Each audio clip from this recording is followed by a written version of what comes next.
You take a seed, you plant it, you grow it, you dry it, you roll it, you smoke it, and it goes down smooth. Hey! Spanning the globe to bring you the latest developments in medical cannabis, adult marijuana, industrial hemp, and spiritual ganja. We love the herb. It's time for the Marijuana Agenda with Russ Belville. Now, here's your host, Russ Belville. Good day, tokers and tokettes and non-toking lovers of liberty. It is Wednesday, May 24th, 2017, and it's got to be 420 somewhere in the world. And we still only have 8 legalized states. The big breaking news story today, of course, Vermont's Governor Phil Scott has vetoed the first ever marijuana legalization bill to be passed by a state legislature. We'll tell you more on the Cannabis headline news coming up after the first break. Also on the show today, it's Wednesday, so it's time for our Hempday Humpday update. Joining us with the latest information on industrial hemp, we have the author of Hemp Bound and Too High to Fail, Doug Fine, joining us today. Then, at halfway through the show, we're going to start our drug war data mining, but it's a two-parter. In part one, we're debunking Project Sam's report from October of 2016, claiming all sorts of terrible things have happened in Colorado and Washington since marijuana legalization. I'm going to dig deep into these numbers and show you just how they're trying to fool you and everyone else in America with regard to marijuana legalization. Also, we got the debut of a new segment, the Southeast Cannabis Chronicle. We're going to take you back to Atlanta, Georgia, and my speech on marijuana prohibition and racism that I delivered to the crowd at the 420 Safe Access event in Atlanta. Then in the Radical Rant, we'll take up part 2 of that debunking of the Project Sam report. And in hour 2, Toker Talk Radio, we'll cover more of the stories today in depth. Stay tuned. The news is next. You're listening to the Marijuana Agenda with Russ Belville. Looking for the 420 friendliest way to visit beautiful legal Potland, Oregon? I'm Lori Duckworth, inviting you to come stay with us at Delta 9 House and Studios. You get your own private room with queen bed and access to our high-speed Wi-Fi, premium entertainment system, and more. We'll even cook you breakfast. Look us up on Facebook at Delta 9 House. That's facebook.com/Delta9House. Delta 9 House is booked through Airbnb.com. City of Portland permit number 17-159855. Hey, this is Willie Nelson for Normal. And I smoke pot and I like it a lot. I learned a long time ago that marijuana is a lot safer than alcohol. There's nothing wrong with the responsible use of marijuana by adults. It's time we stopped arresting and started respecting those who smoke marijuana responsibly. To learn what you can do to help, contact Normal at NORML.org or call toll-free 888-67-NORMAL. The Marijuana Agenda, like the conservative agenda, minus the hypocrisy.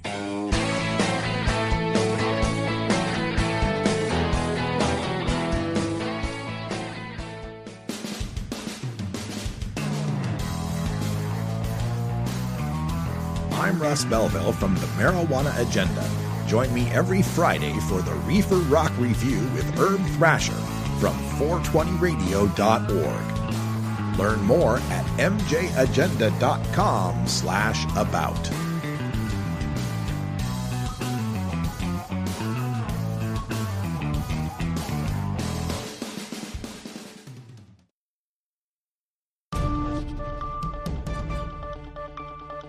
This is your Cannabis Headline News.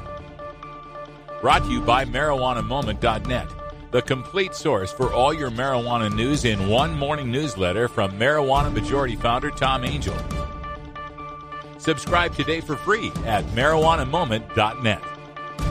This is your Cannabis Headline News for Wednesday, May 24th, 2017. I'm Russ Belville. Vermont Governor Phil Scott has vetoed what had been the first adult-use marijuana legalization law passed by a state legislature rather than by a citizen initiative. The Vermont Senate had passed the bill 20-9, enough of a margin to override the veto, but the Vermont House only passed the bill 79-66, below the two-thirds override margin, so marijuana legalization is officially dead for the session. Scott cited the risks of threats to highway safety as a reason for his veto. However, Vermont has been a medical marijuana state since 2004 and has consistently been in the top 5 states for marijuana consumption. Despite that, Vermont has been among the safest states in which to drive, as measured by fatalities per 100,000 miles driven. Governor Scott also cited a concern about access to marijuana by children in the wake of legalization. However, since 2004, Vermont has been either first or second in the nation in the monthly use rate of marijuana by children aged 12 to 17. It appears that keeping marijuana criminalized for adults in Vermont isn't doing anything to reduce teen use. Nassroots Tom Angel reports that President Trump, in reversal of a previously floated 94% cut for the Office of National Drug Control Policy, included robust funding for the office in his fiscal year 2018 budget request. The proposal also marks a turnaround from the Obama administration's slow shift toward emphasizing funding for largely health-focused demand reduction programs over drug war-style supply reduction efforts, devoting $12.1 billion for the former compared to $15.6 billion for the latter. And while the president suggested continuing a rider that protects state industrial hemp programs, he didn't include medical cannabis protections in the request. However, the document does contain language that is slightly more friendly to Washington, D.C.'s ability to spend money on marijuana reforms than is a rider in the recently enacted fiscal year 17 appropriations bill. In a phone call from the White House last month, U.S. President Donald Trump heaped praise on Philippine President Rodrigo Duterte, one of the world's most murderous heads of state, for doing what Trump called a, quote, unbelievable job, end quote, in his war on drugs. Trump offered an unqualified endorsement of Duterte's bloody extermination campaign against suspected drug dealers and users, which has included open calls for extrajudicial murders and promises of pardons and immunity for the killers. Quote, "You are a good man," Trump told Duterte, according to an official transcript of the April 29th call produced by the Philippine Department of Foreign Affairs and obtained by The Intercept. Quote, "Keep up the good work," Trump told Duterte. "I just wanted to congratulate you because I am hearing of the unbelievable job on the drug problem," end quote. Trump told Duterte at the beginning of their call, according to the document, including, quote, "Many countries have the problem, we have a problem, but what a great job you are doing, and I just wanted to call and tell you that," end quote. Whoopi Goldberg says New York should allow medical marijuana to be used to treat extreme menstrual cramps. The actress and co-host of The View issued a statement Tuesday urging legislators and Governor Cuomo to get behind a bill sponsored by Assemblywoman Linda Rosenthal, a Democrat of Manhattan, that would expand New York's tightly controlled medical pot program to cover dysmenorrhea, or menstrual cramps. Quote, "Women have used cannabis for menstrual pain for as long as time, and this pain is real for a lot of us," end quote, Goldberg said in a statement. Rosenthal's bill was approved Tuesday by the Assembly Health Committee in a 24-2 vote, but it's uncertain when or if it will reach the full Assembly for a vote. The measure has also not found a sponsor in the GOP-controlled Senate. A Rhode Island State Superior Court judge has ruled in favor of a woman who sued a Westerly Fabrics company for not hiring her as a summer intern in 2014 because she was a registered medical marijuana user. Christine Callahan, a graduate of the Savannah College of Art and Design, sued Darlington Fabrics Corporation, alleging the company violated the state's medical marijuana law, which protects users from discrimination in employment. The judge said in April that no matter how he ruled, his decision would likely be appealed to the state Supreme Court since it could have wide implications. More than 17,000 Rhode Islanders are registered so-called card holders. This has been your Cannabis Headline News for Wednesday, May 24th, 2017. I'm Russ Belville.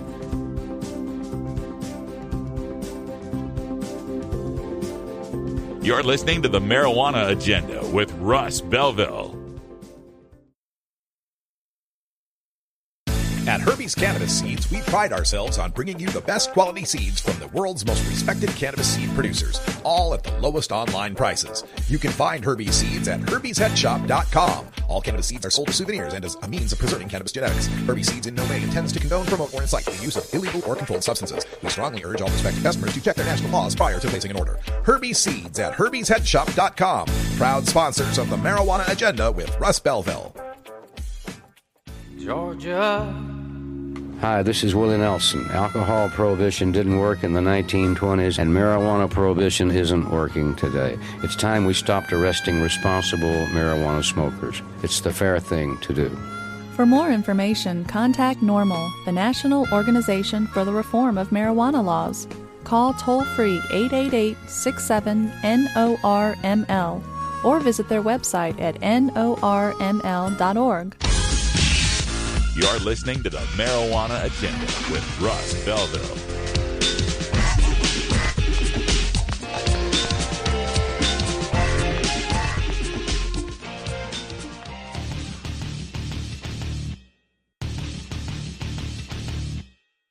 I'm Russ Belville from the Marijuana Agenda.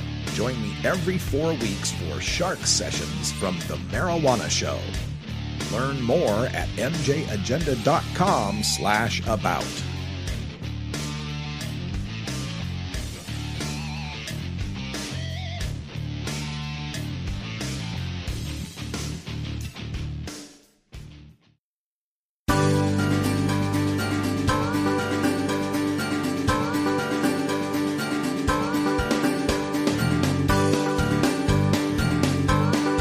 Jack Herer once said that hemp could save the planet.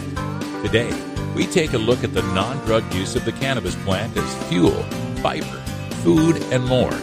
Now, let's restore hemp for victory in this Hempday Humpday update. Well, it's Wednesday, and that means it's time for our Hempday Humpday update. And joining us this time for the update, we've got acclaimed author of Hemp Bound and Too High to Fail, Doug Fine, is joining us from the Goat Ranch in New Mexico. How you doing, Doug? Oh, I'm feeling blessed, and it being planting season a bit harried, Russ. I'm sure you are. Glad you could take some time to talk with us. And in the news most recently when it comes to industrial hemp, we got word of the governor of Arizona, Doug Ducey, vetoing industrial hemp legislation like his next-door neighbor, Susana Martinez, did in New Mexico. What's going on in the Southwest with these governors and industrial hemp? In short, it's bad governors, but bigger picture, as a hemp entrepreneur, in the ground, everything that I'm dealing with is it's a sign that the industry is growing. So to give you an example, we had a multi-ton harvest in Vermont last year. So federal policy now protects hemp farmers that are permitted hemp farmers, research project hemp farmers. The Justice Department is prohibited from interfering in Thomas Jefferson's favorite crop, including interstate movement between hemp programs and hemp, as long as they are permitted federal programs under the current regulations. So that's great. So states like Kentucky are saying, oh, no problem, Kentucky farmer. You like these guys' Vermont, high-quality Vermont seed and the product they got out of it last year? Go ahead, market research with them. So they market purchased a lot of seed from us in Kentucky, no problem. Other states are doing the same. At the same time, other states, so what I'm talking about here is not vetoing and legislation. I'm talking about policy, Russ, when you get into the regulations and what's really happening in the ground. Instead of this awesomely important plant being embraced and welcomed on all levels, instead, in a state like Washington, for instance, where I'm helping the Colville Native American tribes start their hemp program, you're, first of all, not allowed to cultivate hemp for flower in their hemp program. Sure, cultivate ganja if you're part of the psychoactive, but no, that's suspicious, no flower, okay. Now, no domestic seed. Why not support American farmers with higher, incidentally, in my opinion, higher quality genetics? Force us to engage Justice Department agencies and import inferior seed from foreign cultivators? Why on earth would you want to do that? I have one suggestion. One is that our Vermont group allows you, like farmers always are and should, to replant your seeds. And a lot of people don't like that. They want to force you to buy seeds in a big ag style, no replanting, farmers a serf, a 1-year leaser of the seeds mentality, and we ain't playing. So we're fighting, and it's a pain. And I feel like that those libertarian entrepreneurs are always whining about government regulations, but all I'm wanting the government to let us do is, work to try to heal soil, mitigate carbon, and save humanity and rebuild an economy for the 21st century. That's all. So Arizona and New Mexico won't be joining us on those endeavors this year, but is there any forecast for the future, or is it just going to have to wait until we change governors in those states? And have to wait till we change governor in those states. Yeah, my home state of New Mexico's governor is forcing me to generate carbon miles, although I try to drive on vegetable oil as often as I can. Getting to Vermont to plant because she has 3 times vetoed our bipartisan passed hemp bills. It's unconscionable, but like I can't look in the rearview mirror. This is too important, and all you have to do is look around and find the places where they are, which is kind of why I just said the governors suck and went on to like the policy stuff, is because it's like you just look for where the friendly locales are, and they exist in many places in the U.S. to really do a great job with hemp. No program is perfect, but Kentucky, Colorado, Vermont, those are awesome states for hemp cultivation right now. So what is the next step happening in these states that are moving forward? Because what I understand under the Farm Bill that these are research crops. And so how is the research going, and what's the next step in the research?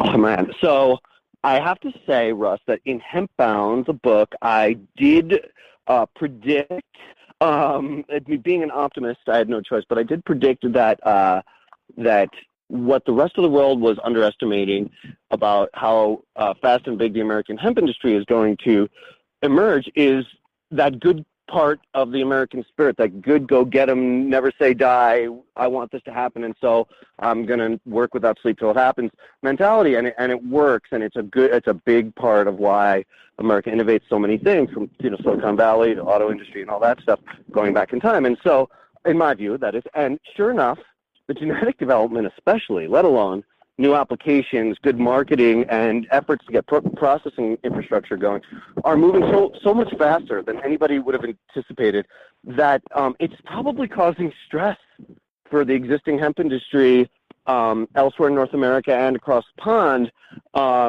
because, for getting back to the genetic side, if an organization is going to play games about getting genetics to farmers, there's a lot of different ways to play games about it, but we already talked about the whole farmers or serfs game, that we Americans, we don't need them. Sorry, we got the genetics we need here.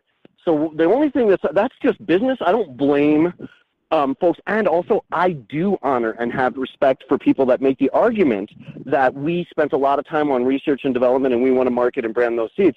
I'm just saying that's fine for anyone who wants them. We have other seeds, and we're going to do it our way, and we want it to be a level playing field. And if people want to work under your rules, well, let them do that. But so that's just business, and I get that. I actually bear no animosity to anybody.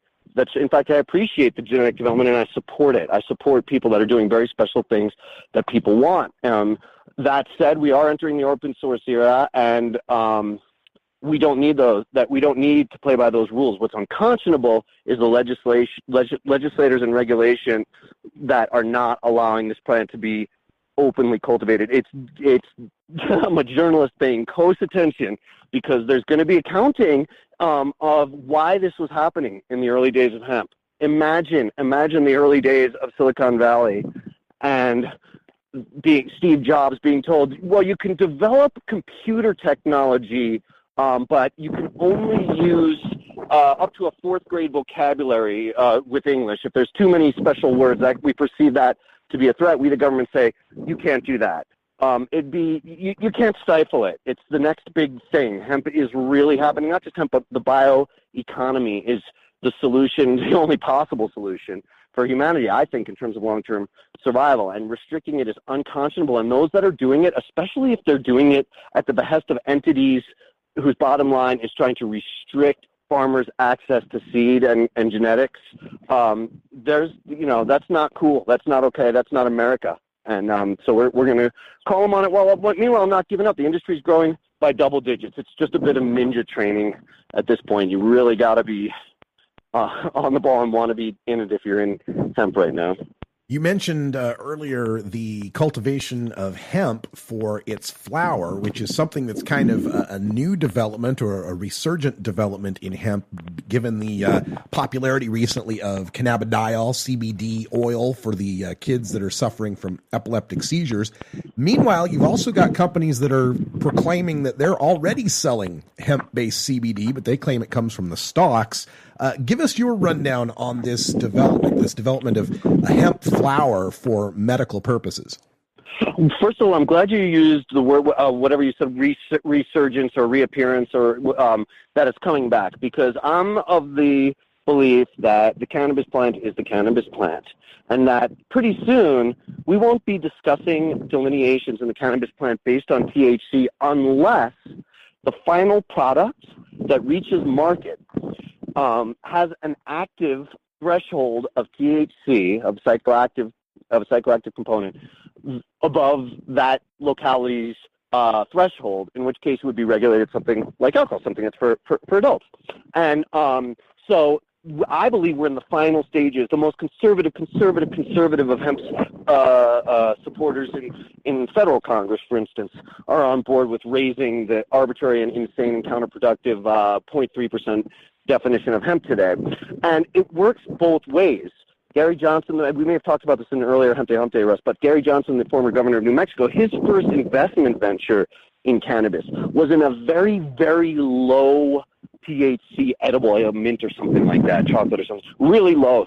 And it wasn't called hemp, it was practically hemp definitions, but the point was aged relative with arthritis is discovering incredible relief through cannabis but doesn't want to get too high kind of situation. And so when the cannabinoids in the plant, whether THC, CBD, or any of the other 80 plus known, in entourage effects with each other, with terpenes, with bioflavonoids, they come from the flower part of the plant primarily. I'm sure you can extract some from other parts of the plant, but primarily that's the concentration of where those cannabinoids reside.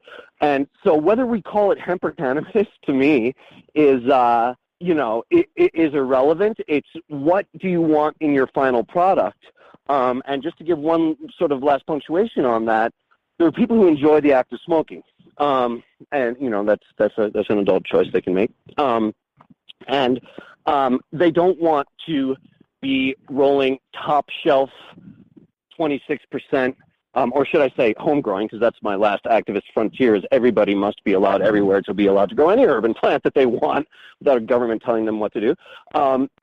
In their garden, they might not want their own 26% THC. They may want to have a pack rolled of 1%, 3%, or mainly CBD for chronic muscular dystrophy, really, whatever it is. And so we're going to start seeing these options that are very different from the way people talk about it today. And then quickly, if I could, Russ, you're always so tolerant of my, shall we say, verbose and complete answers. But the other side, you mentioned, people making claims about this or that. I'll tell you, if anybody is concerned, I've been saying this since researching psychoactive cannabis 10 years ago. Any problem with anything in the cannabis industry is resolved by ending prohibition. When issues are Wild West and there are people who are willing to exploit people that are desperate, that has nothing to do with cannabis, medicine, or anything else. It's just, unfortunately, C.S. Lewis said some people are just bent, society bends them, or their upbringing bends them, and there are bad people doing bad things. And so I don't buy into the storyline of that there's such a issue and focus of problems with legit or real CBD, because I'm so dang selective with anything that's in my life, let alone anything that I put in my body, Russ.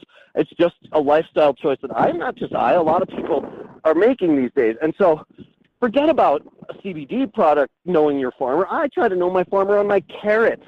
I try to know I know my goats for my milk. And so I'm not making that choice of putting my family at risk. And it's not just anybody who pays a little bit of attention and does a real lot of research. If you want to know legitimate CBD producers, ping me, folks.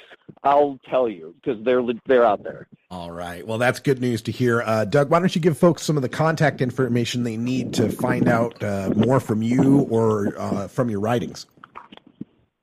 Thanks, as always, Russ. This is always it helps me frame what's going on in the ground. And by the way, what's going on in the ground besides planting in Vermont next week is, I think I may have mentioned, I'm helping the Colville Tribes with a 60-acre project. And so that we hope is going to be planted right quick. But for the latest, I do tweet every day at Organic Cowboy, 2 C's, one word, Organic Cowboy, and you can sign up for my dispatches from the Funky Butte Ranch at my website, which is just my name, DougFine.com. All right, Doug Fine, one of my favorite experts on the world of industrial hemp. Thanks for joining us for the Hempday Humpday update, and good luck to you and the goats. Thanks as always, Russ. Keep up the good work. This episode was produced as part of the Marijuana Agenda with Russ Belville, the daily news and interview podcast covering the world of medical cannabis, adult marijuana, industrial hemp, and spiritual ganja. Subscribe now for free at mjagenda.com.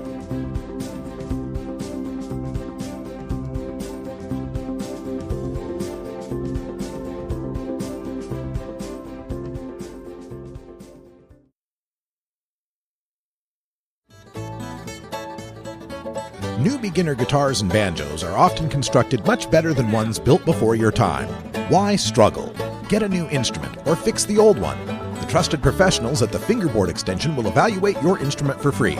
Repairs are priced for people who work for a living.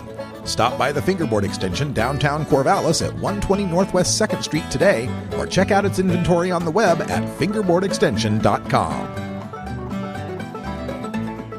It's time for Cannabis Facts about Alzheimer's from Robert Platshorn's thesilvertour.org. This message is supported by our donors and Hemp Inc., a public company poised to lead America's hemp revolution at hempinc.com. A new Florida study in the journal Molecular and Cellular Neuroscience found that cannabis promotes the growth of healthy new brain tissue. It can slow the effects of Alzheimer's and may in fact be able to halt it entirely. A long-term study by Ohio State University's Professor Gary Wenk concludes that people who regularly use marijuana get Alzheimer's at a much lower rate than others. This was Cannabis Facts from thesilvertour.org, an educational nonprofit supported by our donors and Hemp Inc., a public company poised to lead America's hemp revolution at hempinc.com. You're listening to the Marijuana Agenda with Russ Belville.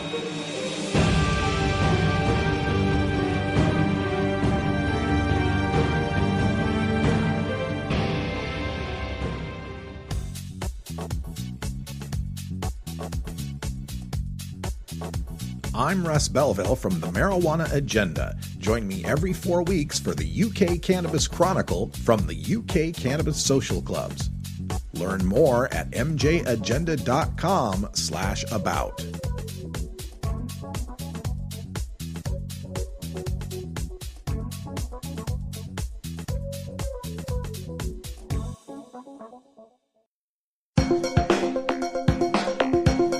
Promoting the end of adult cannabis prohibition is easy because we have facts, science, reason, compassion, evidence, truth, and logic on our side.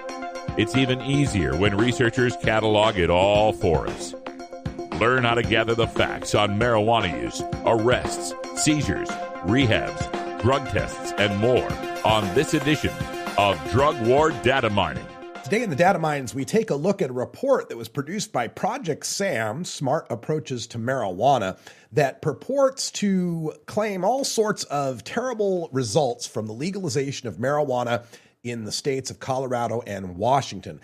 Today, I'm going to take a look at that October 2016 report in a presentation I call Lies, Damned Lies, and Statistics, how Project SAM, Smart Approaches to Marijuana, manufactures scary statistics about marijuana legalization and the truth you need to debunk them. The report is called Lessons Learned After 4 Years of Marijuana Legalization in Washington and Colorado. And the first scare is that, oh no, more people are smoking pot in Colorado and Washington. This is accompanied by some scary charts showing a 19.76% increase in marijuana use in Colorado, a 11.92% increase. This is year by year since legalization, compared to the U.S. average of 5.66%. Sam also wants to scare you about the kids by showing a 9.53% year-by-year increase in Colorado and a 3.18% increase year-by-year in Washington. Of course, this ignores many other states that don't have legalization that also saw huge rises in marijuana use. 2 non-medical states, Kansas and Maryland, beat Colorado with 26 and 21% increases, and 7 non-medical states beat Washington, Kansas and Maryland, plus Missouri, Louisiana, Georgia, Arkansas, and Utah, all ranging between 12.5% to 16% marijuana use year-by-year changes. And when it comes to the kids, Colorado did see the greatest increase in teen marijuana smoking, an average year-by-year change of 9.56%. However, Washington was 8th in the list and was beaten by Maryland, Florida, Kansas, and Louisiana. And Project Sam is fooling you by only taking their data to 2014. If you extend that 1 year farther into 2015, we find that Colorado drops to 9th for the average year-by-year change at just 2.5%, while Indiana leads the nation in the greatest growth in teenage marijuana use since legalization at 9.56%. Project Sam also wants to scare you with this chart showing, oh no, states that have legalized marijuana smoke more pot. And it indicates how the legalized and medical states dominate the top of the monthly smoking percentages, while the prohibition states are all clustered near the bottom. Well, duh. What Sam's implying here is that legalization of marijuana leads to more marijuana smoking, but in truth, states that have more marijuana smoking are more inclined to legalize marijuana. It's a chicken and the egg thing, and he's getting the causation backwards. If you look before the legalization of marijuana, you'll find 8 of the top 10 states had higher marijuana use rates even before they legalized marijuana, as shown by these charts for 2002, 2009, and 2011, where 8 of the top 10 states are the same 8 states. Also, Kevin Sabet and Project Sam like to scare people by saying, oh no, there are more pot dispensaries than McDonald's and Starbucks. Well, this stat's supposed to frighten people about the ubiquity of marijuana dispensaries, as if Colorado and Washington are being overrun by pot shops. But why does Project Sam only compare one supplier of coffee and hamburgers to all the suppliers of marijuana? Doesn't that seem like an apples to oranges bought only at Walmart comparison? If we expand those numbers and take a look at the number of pot shops versus number of coffee shops just in the largest city, we find that Denver coffee shops and Colorado pot shops are about the same number. In Washington, there are twice as many coffee shops in Seattle as there are pot shops in the entire state of Washington. And in Oregon, it's about the same, just about twice as many coffee shops than in Portland than all the pot shops in the state of Oregon. Compare that to fast food joints, and you'll find 4 to 6 times the number of fast food joints in Colorado, Washington, and Oregon than you will find pot shops. Now, indeed, that's all fast food, so that's counting tacos and chicken and stuff that aren't burgers. But we aren't considering all the places where one could buy a hamburger, because this doesn't include places like Red Robin and other high upscale burger restaurants, nor does it include any of the pubs, restaurants, shacks, taverns, all the places a person can get a hamburger, nor does it compare all the places one can get a cup of coffee, which is, aside from just coffee shops, damn near every restaurant and bar in those states, as well as places like rest stops where senior citizens are giving it out for free. Project Sam also wants to scare people by saying, oh no, legalization of marijuana has created more homelessness. And in fact, they show a graph that shows in July 22, there was 28,000 shelter usages in Denver compared to 42,000 by 2015. And according to Project Sam, quote, the easy availability of marijuana post-legalization also appears to have swelled the ranks of Colorado's homeless population. While overall U.S. homelessness decreased between 2013 and 2014 as the country moved out of the recession, Colorado was one of 17 states that saw homeless numbers increase during that time, end quote. Oh, so 1/3 of the United States saw homeless numbers go up and not 1/3 of the United States legalized pot, right? This is designed to get the reader to recoil in disgust at the thought of more homeless people sleeping on the streets. However, if you look at other statistics, one finds this to be a meaningless concern. It's increasing rents and more residents that have led to the increase in homelessness in these cities and these states. Plus, Washington and Colorado populations went up 10 and 8%, respectively. We'll have part 2 in the Radical You're Rant. listening to the Marijuana Agenda with Russ Belville. The Marijuana Agenda with Russ Belville is proudly sponsored by the Marijuana Business Association. The MJBA, called by NBC News the Cannabis Chamber of Commerce, is the fastest growing business association and the fastest growing industry in America. I've been working with the MJBA for years, and I personally invite you to join the MJBA. MJBA also publishes the popular MJ Headline News on Facebook and the MJNewsNetwork.com and Marijuana Channel 1 on YouTube. Visit MJBA.net for more details.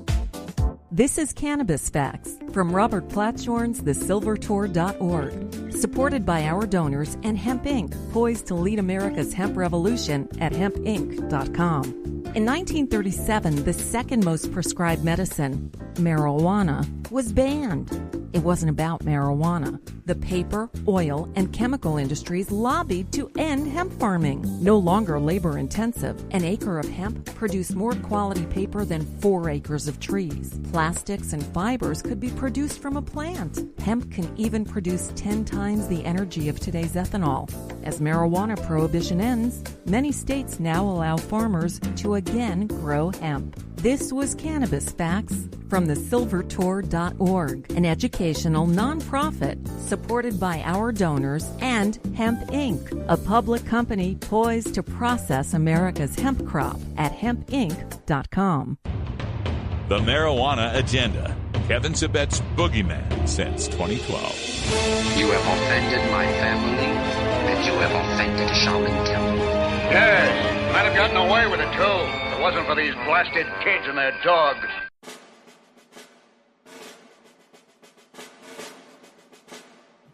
I'm Russ Belville with the Marijuana Agenda. Join me every 4 weeks for Veterans of Compassion with the Veterans Cannabis Group. Learn more at mjagenda.com/about.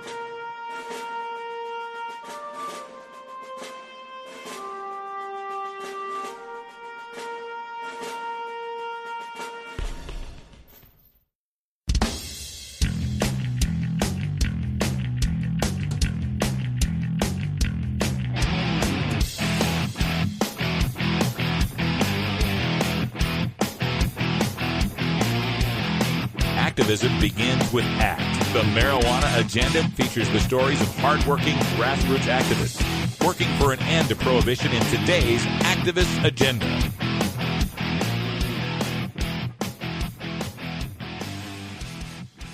All right. Hey, next person, I don't know if you guys really do your research in the game and find out the important players before you get in, so that way you know who to, basically the recruit to your team or who to wind up zoning up on.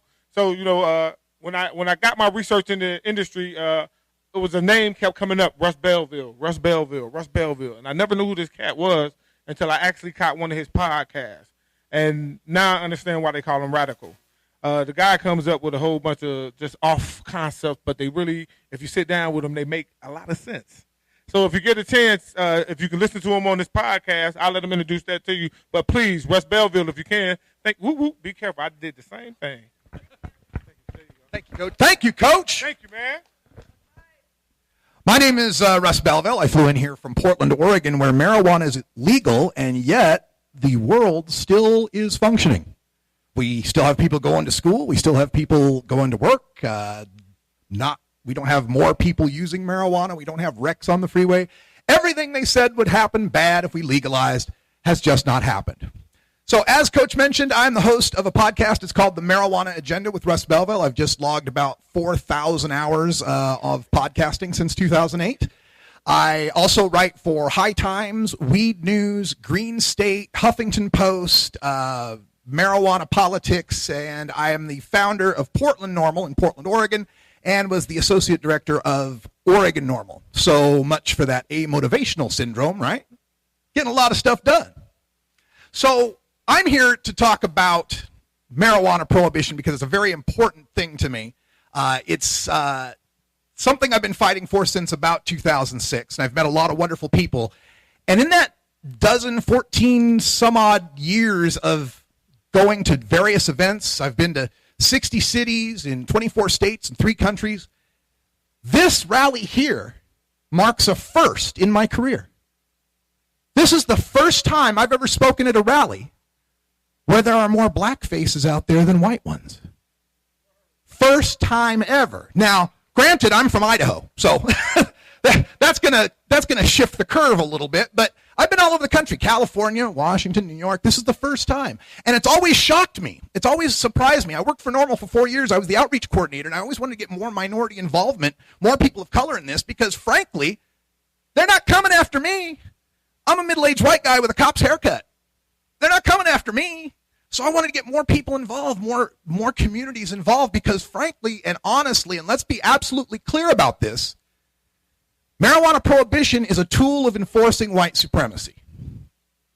There's a lot of reasons it was banned. Yeah, hemp competes with wood, and it competes with oil, and it competes with the pharmaceuticals and alcohol. Sure, that's all true too. But the main impetus behind this has always been a tool of enforcing white supremacy.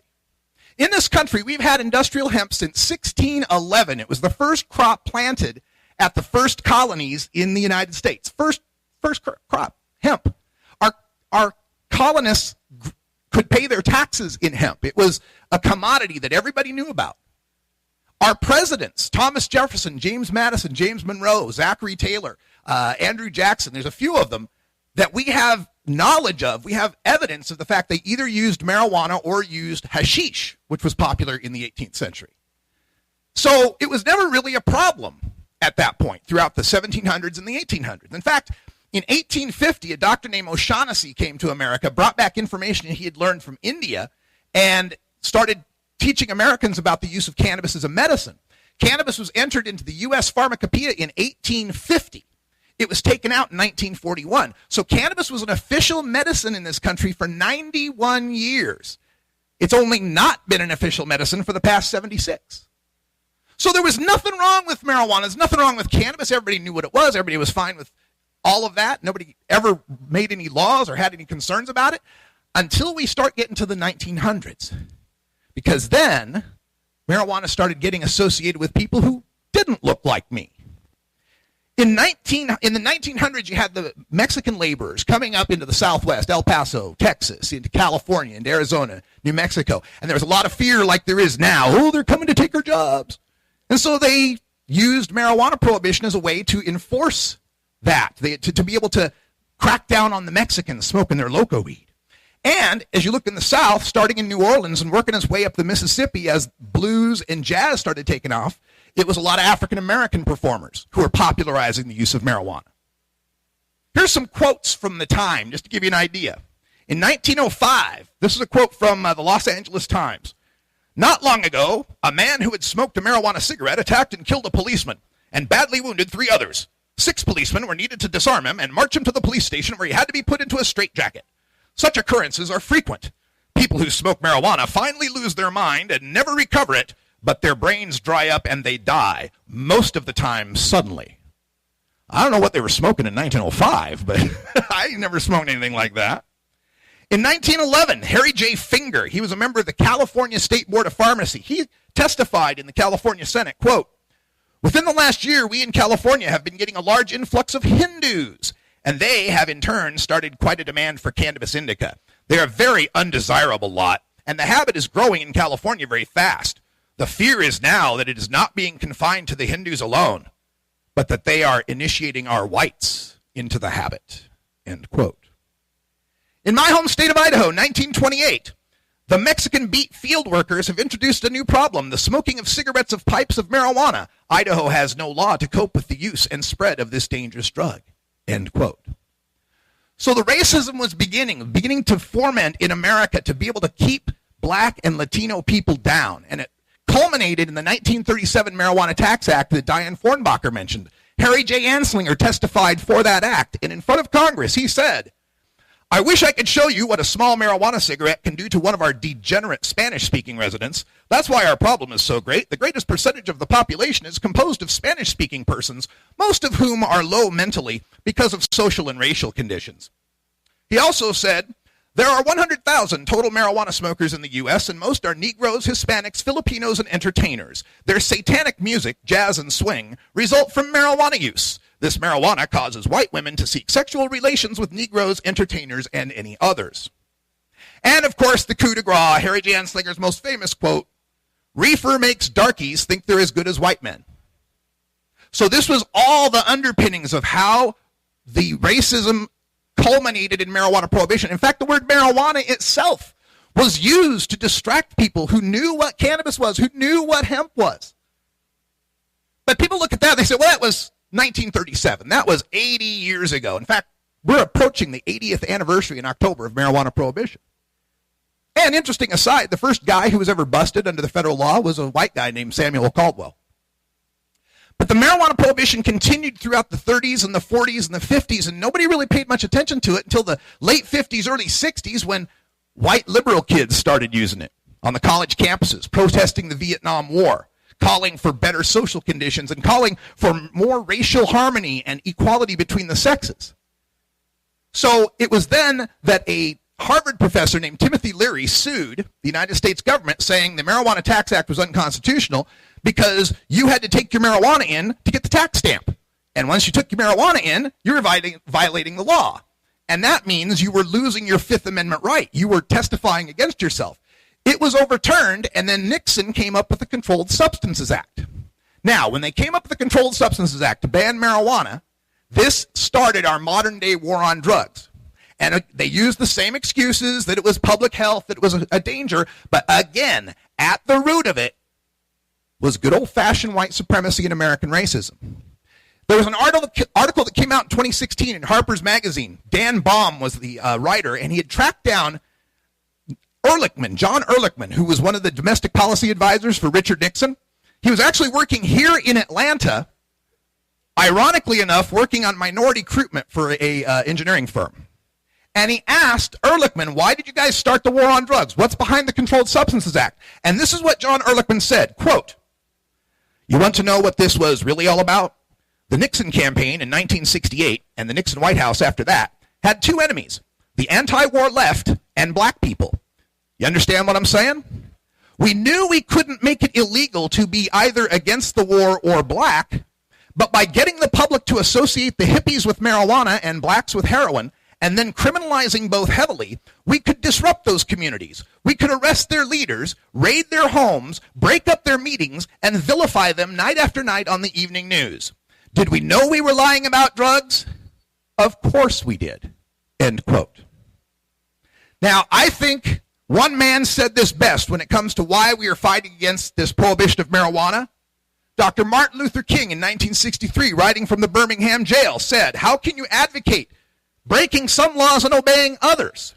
The answer lies in the fact that there are two types of laws, just and unjust. I would be the first to advocate obeying just laws. One has not only a legal but a moral responsibility to obey just laws. Conversely, one has a moral responsibility to disobey unjust laws. I would agree with St. Augustine that an unjust law is no law at all."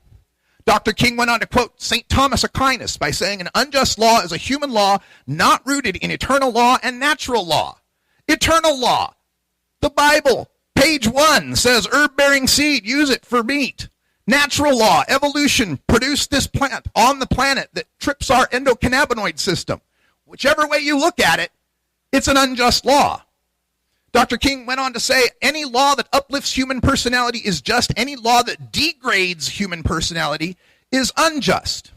And finally, an unjust law is a code that a numerical or power majority group compels a minority group to obey, but does not make binding on itself.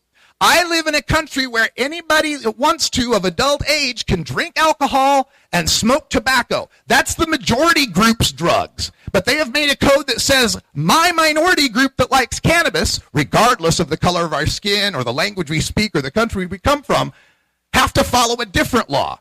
It is completely irrational and outside the bounds of logic to have legal alcohol and tobacco, but illegal marijuana. Do not criminalize us for making the safer choice. Thank you, Atlanta, for having me out here. I'm Russ Belville from the Marijuana Agenda. Appreciate your time. This episode was produced as part of the Marijuana Agenda with Russ Belville, the daily news and interview podcast covering the world of medical cannabis, adult marijuana, industrial hemp, and spiritual ganja. Subscribe now for free at mjagenda.com.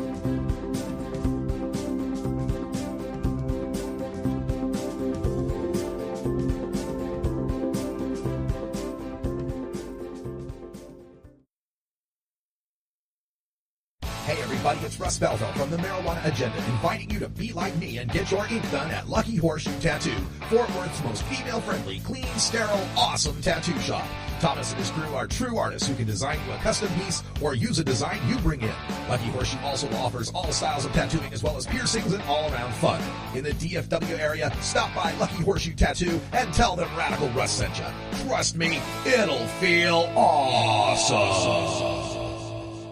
It's time for Cannabis Facts about teen drug use from Robert Platshorn's thesilvertour.org. This message is supported by our donors and Hemp Inc., a public company poised to lead America's hemp revolution at hempinc.com. A recent survey by the U.S. Centers for Disease Control indicates that in states that have legalized medical marijuana, the rate of marijuana consumption among high school students has not increased.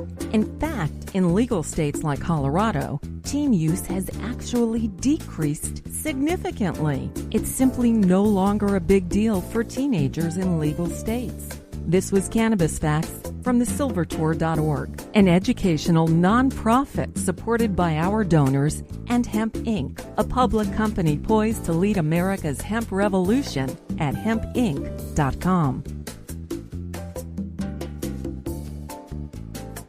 The Marijuana Agenda, like the alcohol agenda.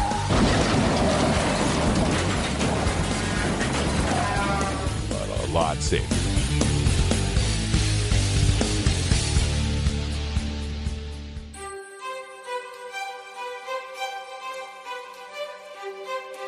I'm Russ Belville from the Marijuana Agenda.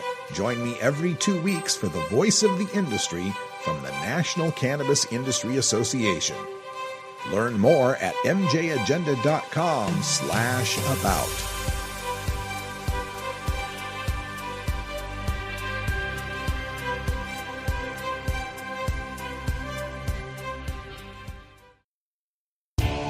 Total war against public enemy number one. 10 federal criminal penalties for up to 1 ounce of marijuana. Marijuana is probably the most dangerous drug. Legalization is just another word for surrender. I experimented with marijuana and didn't inhale. This is not medicine. This is a Cheech and Chong show. Encourage people to use less drugs. I am here. That was the point. I think it would be a mistake to legalize. Negative reports coming out of Colorado. People don't smoke marijuana. Radical Rant. Kevin Sabet and the Puritan Prohibitionists over there at Project Sam have put together a report on the legalization of marijuana in Colorado and Washington. This October 2016 report claims all sorts of terrible things have happened since legalization, and I'm taking the time to debunk just a few of these assertions. The most recent of which we took a look at was Kevin Sabet's pronouncement that marijuana legalization leads to an increase in homelessness, as cited by looking at Denver's homeless population and the increases since 2012. And this is another example of how Kevin Sabet takes a statistic in a vacuum and leaves out important context that would pretty much rain on his parade when it comes to scaring people about marijuana. The increase in homelessness in Colorado owes to a lot of factors. First of all, according to Zillow, the real estate website, Denver's average rent increased 4.1% in 2016 and 5.9% in 2017. So Portland and Seattle also have had huge rent increases, 6% in Portland, 7.2% in Seattle. That is what contributes to homelessness. People can't afford to live in their homes anymore.